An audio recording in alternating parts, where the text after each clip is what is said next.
Yeah. Yeah, it's a Purnim night time. And just sitting here, trying to see how I can grasp what consciousness is. You know, we know that consciousness is just a symptom of the soul's presence, but difficult to explain to others. So you could give some, it's not a very accurate example, but you can give light. Let's just take light. Let's take a light frequency. Just, you can get a light frequency, okay? Okay, now, there's always a debate about, is it a complete frequency, or is it what they call the photon?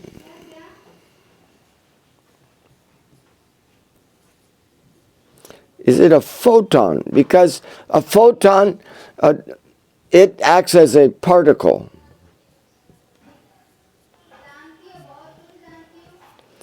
It doesn't act as a frequency, but they find it within this frequency. So how is it, and it's not moving out of this frequency. If the frequency takes another turn or something, it's there too. So this is a very good example here. The photon looks like it's an individual entity, whereas the ray or the frequency, it's a continuous. And both are there. And they can measure, they can do everything, but they can't really decipher what it is. So, the living entity has become the photon.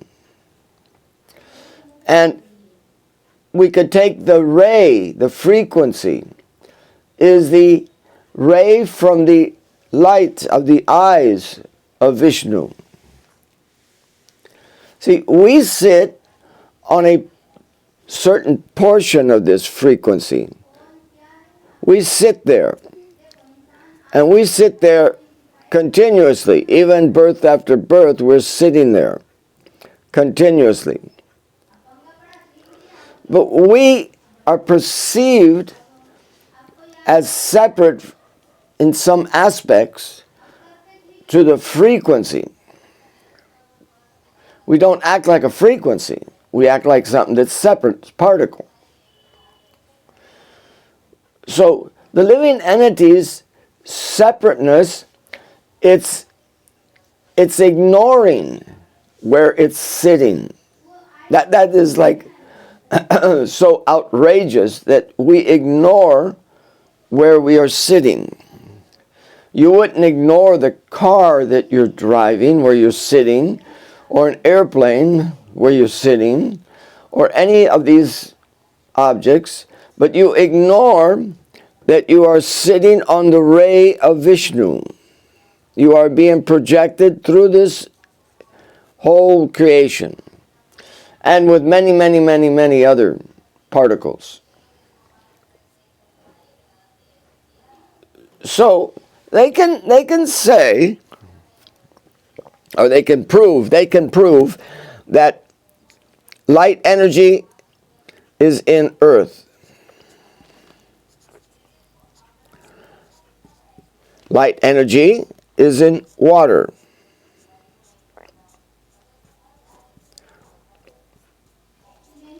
Light energy is in fire. You can see I'm going from the gross all the way up to the subtle. Then light energy is in air. And light energy is in ether. And so on. So, All these we can identify. We can't identify so much mind and intelligence, but we can identify all these as having living entities in it. They're existing in that. So all these living entities and all these ingredients, they have the frequency. All through them. All through them. And it's amazing how it's all kept separate. So there are no wrecks with Vishnu's eyes. It's a yantra. Yeah, yantra. It's a sitting place. You don't leave that sitting place. You may have the body of Brahma. Oh, then you may have a body of a human. Oh, then you may have a body of a lower living entity. You may have so many changes, but you're going through it with the same ray. So it like behooves us to try to, first of all, try not, the difference between the ray and the living entity is that the photon is covered by the three modes of material nature. And that covering gives the different way that the photon acts, like an individual particle. We're really rebellious because we're sitting there all the time. All the time. We never come off of it. It's always, living entity is always sitting there. It's always carrying you. It's always maintaining you. It's everything. Everything is being done with the rays of Vishnu. We come into this this existence and we go out of existence in the same way. So, then when we look at this, we say, now I have to at least start identifying with the quality of this ray. I'm made of that quality of this ray. Maybe just a little particle of that quality, but I've made, this is what has made me. This rebellious nature that I've created around me is a shell that doesn't allow you to see. And the shell is denser. It goes denser from goodness, passion, and ignorance. Ignorance is really covering you. And you just act in a very materialistic way.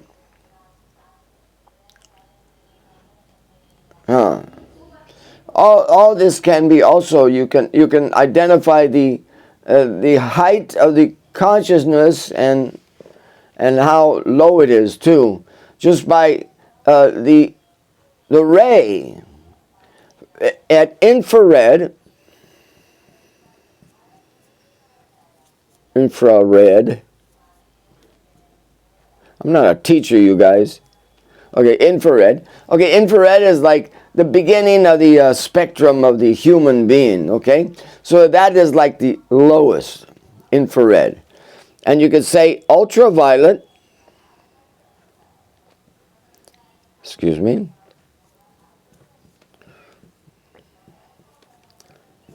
is like the height. Actually, it's identified as, this is Rahu.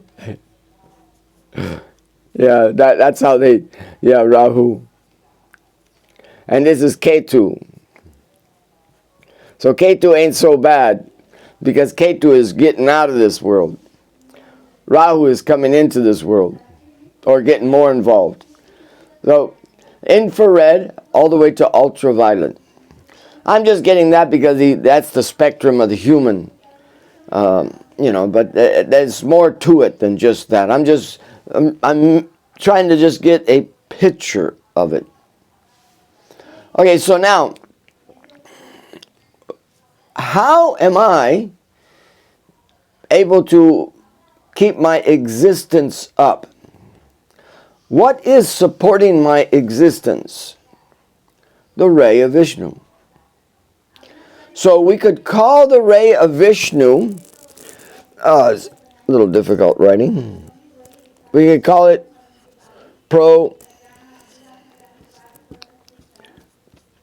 projected vision.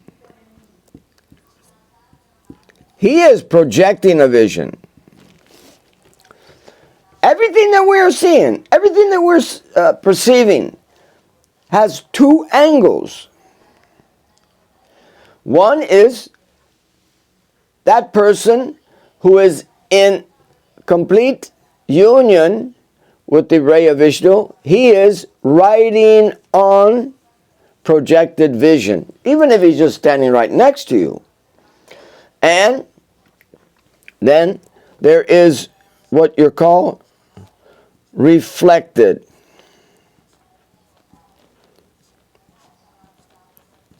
I'm doing okay. Reflected vision.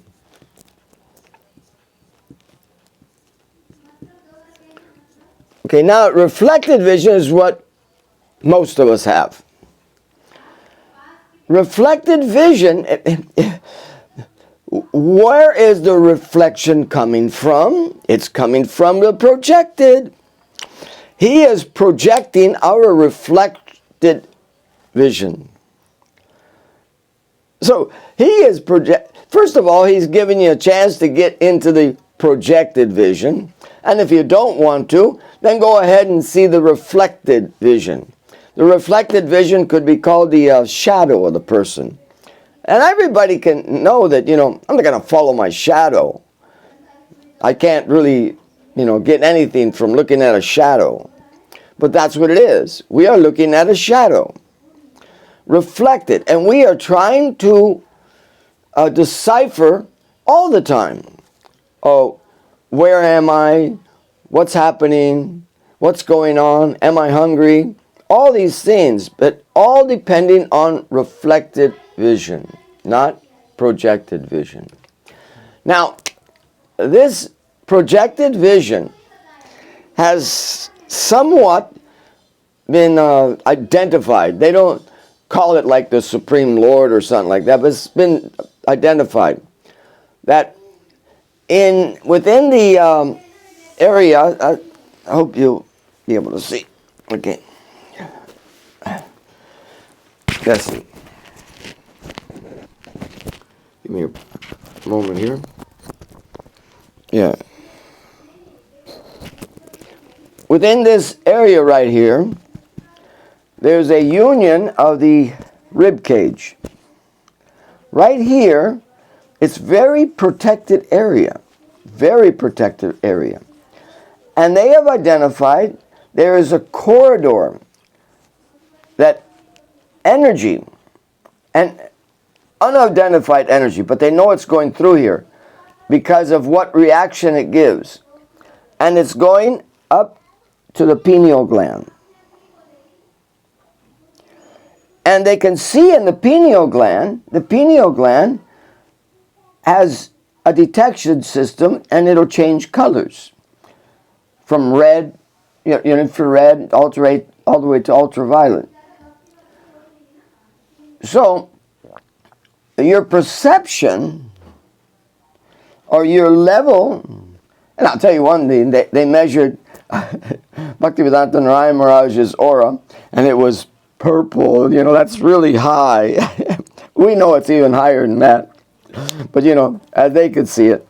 So, the pineal gland is telling, oh, you're at this level because this color is being seen.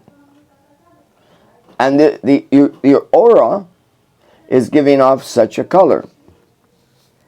So it's identified by them, but they don't really understand it. They just know that something happens within this area, and then they can see the reaction, and they know that there's a corridor going up. So this takes the effort of the pineal gland to look down.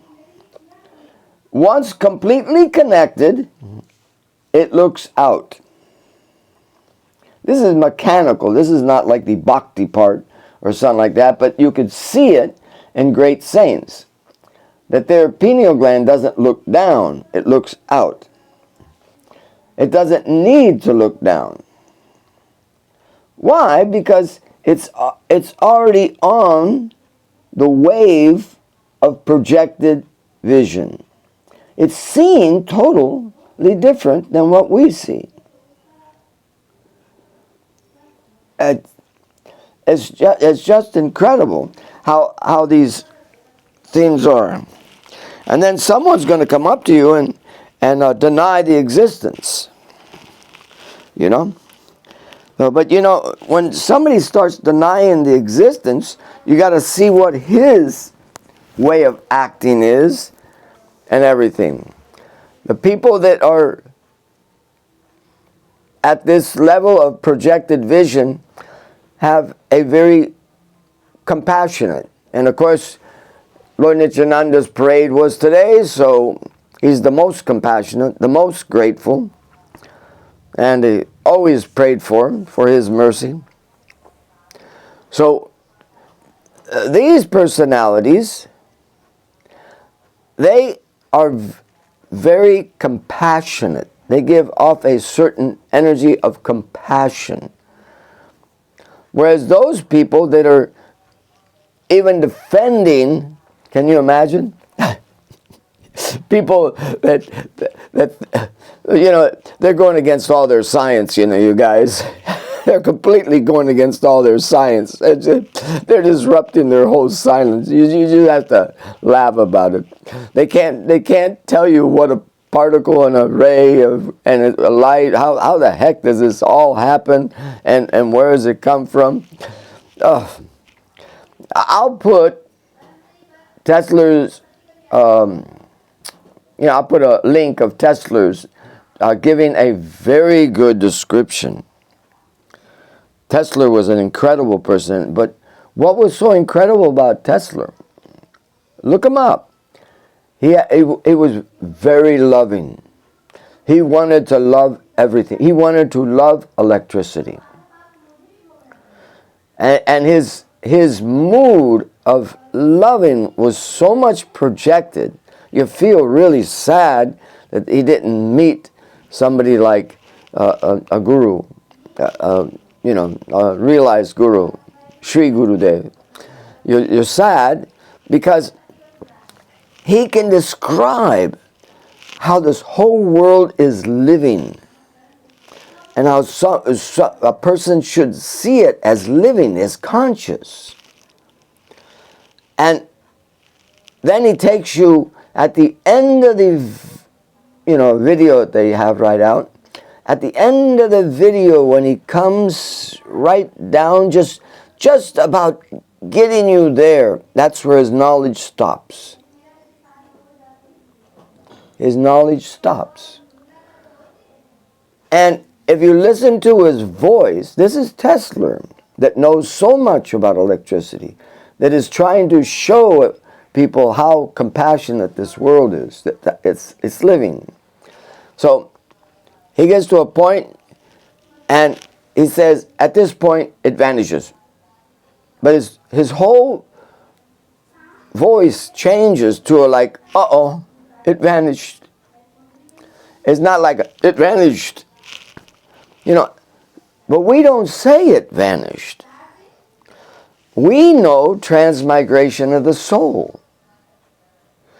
We're able to even help Tesla understand transmigration, because you can hear his voice just becomes like utterly, oh no, it vanished. I have to accept that it vanished and there's nothing else that it vanished. No, it vanishes from the detection of our senses, but it doesn't vanish. It's just transmigrated. It's taken one step to another step. So, my dear friends, you're not alone. I'm in this photon. Yeah, I'm really good at this photon. And I'm having a hard time trying to relax my photon ways of life and try to just become reunited. Once you're reunited, you don't have to be in this material world, so you don't have to be a photon. That's it. And if you are here, you're just helping other living entities to get out of it too. So there's no reason to be here, because you can travel out, you can travel in, you can do whatever you want to.